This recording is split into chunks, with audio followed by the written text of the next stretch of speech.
ഞാൻ സ്തോത്രം ചെയ്യുന്നു. ദൈവത്തെ സ്തുതിച്ച് നന്ദി പറയുന്നു. ഇന്നലെ ഇന്നും കേട്ട കാര്യങ്ങളിൽ എനിക്ക് വിശ്വാസമുണ്ടായത് യേശു കർത്താവാണെന്ന് എനിക്ക് ഹൃദയത്തിൽ പൂർണ്ണമായി വിശ്വാസമുണ്ടായി. യേശുവിൻ്റെ പ്രവർത്തനത്തിലേക്ക് ജ്ഞാനം നമുക്കത് വിവേകമായി തീരുമെന്നും ജ്ഞാനമായ ദൈവം വചനമായ ദൈവമെന്ന് മനസ്സിലാക്കുന്നു. ദൈവം സ്നേഹമാണെന്ന് മനസ്സിലാക്കുന്നു. അത് വിശ്വാസത്തിലേക്ക് പ്രവർത്തിക്കാതെ പരിശുദ്ധാത്മാവിനെ നഷ്ടപ്പെടുത്തി പോകുന്നതാണ് മനസ്സ് എന്ന് എനിക്ക് വിശ്വാസമുണ്ടായി.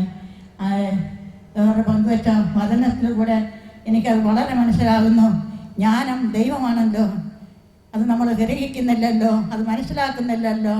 അത് മനസ്സിലാക്കാത്ത പ്രവർത്തനമാണല്ലോ നമ്മളെ പ്രവർത്തനം എന്നെനിക്കത് വലിയ പാവബോധമുണ്ടാകുന്നു.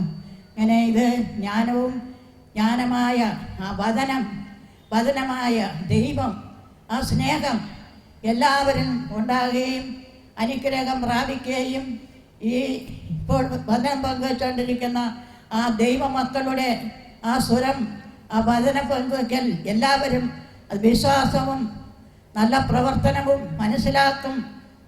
കുടുംബങ്ങളിൽ സുഖം പ്രാപിക്കുന്ന നിമിഷങ്ങളും ഉണ്ടാകട്ടെ എന്ന് ഈ നാടിനെ ഒരു ഉണർവുണ്ടാകട്ടെ. നാട്ടുജനം വിശ്വാസത്തിലേക്ക് എന്നെ തൊട്ട് എൻ്റെ കുടുംബം മുഴുവൻ തൊട്ട് ഒരുങ്ങട്ടെ എന്ന് പ്രാർത്ഥിച്ചും കൊണ്ട് ഞാൻ കർത്താവിന് ഞാൻ നന്ദിയും സ്തുതിയും ആരാധനയും മഹത്വവും ദൈവമക്കളുടെ വചനം എല്ലാവർക്കും ഒരു വാളായി കടരട്ടെ എന്ന് പ്രാർത്ഥിച്ചും കൊണ്ട് സ്തോത്രം ചെയ്യുന്നു, സ്തുതിക്കുന്നു, നന്ദി പറയുന്നു, ആരാധിക്കുന്നു.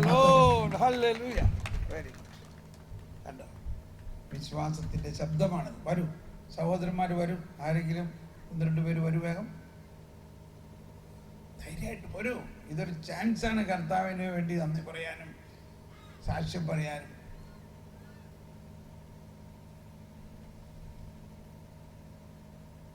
ആരുമില്ല.